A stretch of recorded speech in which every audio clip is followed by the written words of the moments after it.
Hey folks, Doc Jake from Sioux Nation Ag Center here.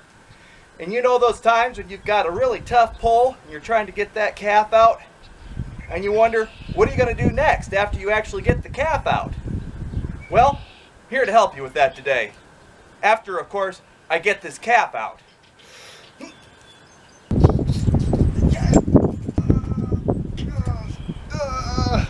One, two. What a workout. Oh, wow, that was a tough one. So now that we got the calf out, the first thing we want to make sure we do is the calf can breathe. Get that sack off of the calf's face and dig some of the snot out of his nose. Now if he's still not breathing right away, there's a reflex that we can use to get him to breathe.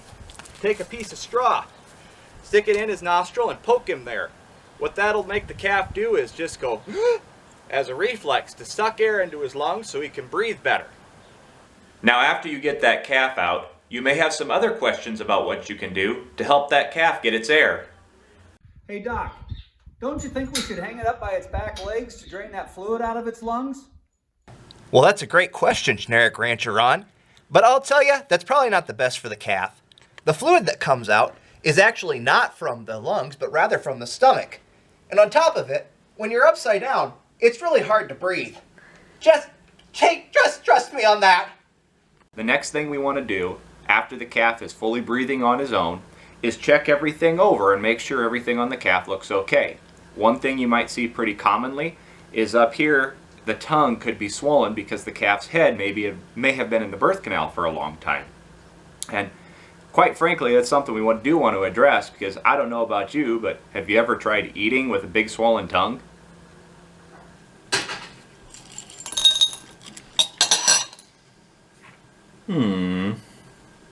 So if you do have a swollen tongue on a calf, my recommendation typically is to give them 1 cc of dexamethasone in the neck muscle.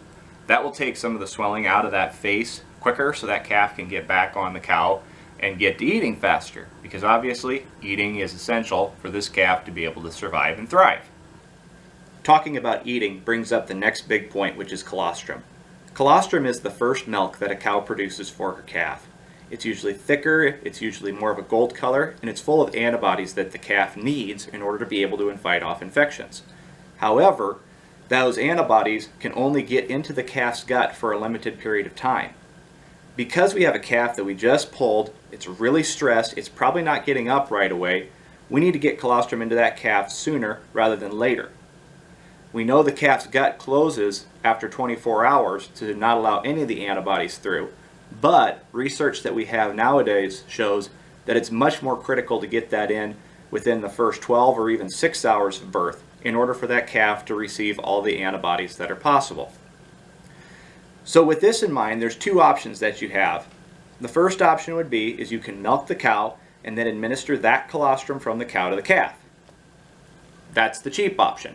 The other option is if you can't get that cow milked, which for various reasons does happen, they do have products on the market nowadays that are dried colostrum. Real colostrum, not the old types that were just blood proteins that were used to make colostrum with, but actual colostrum itself.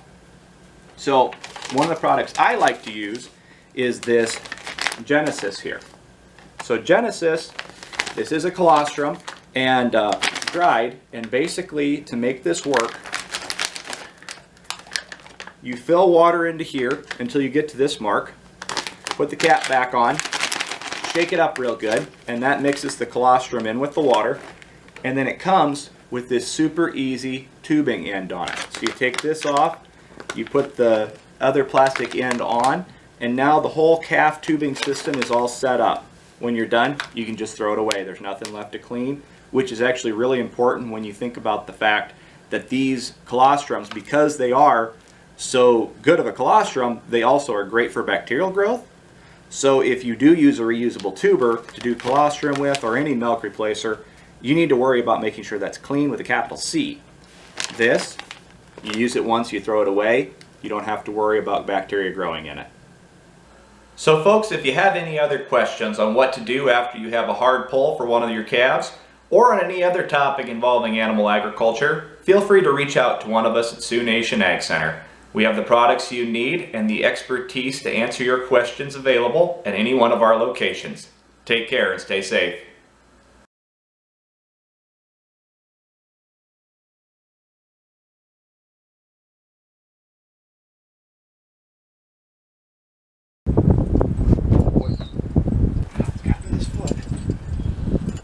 Oh crap, that didn't work. Yep.